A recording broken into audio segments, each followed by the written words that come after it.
اكلات ممنوعه تماما القطط حتى لو بكميات صغيره. حتى لو القط بيحب يشاركك الاكل ففي اكلات ممنوعه ولازم نقول عليها لا.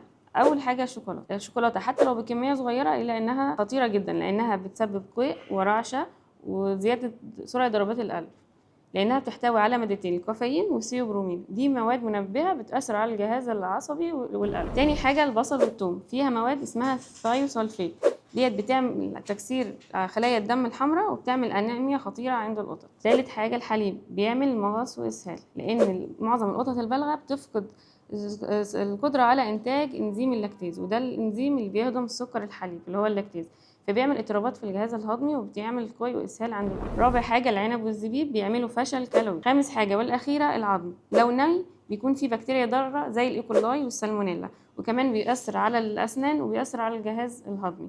طيب لو مطبوخ برضو لا، لانه بيبقى سهل التكسير، بيتكسر ليه شظايا صغيره ممكن تعمل جروح وتقف في الحلق وفي الامعاء.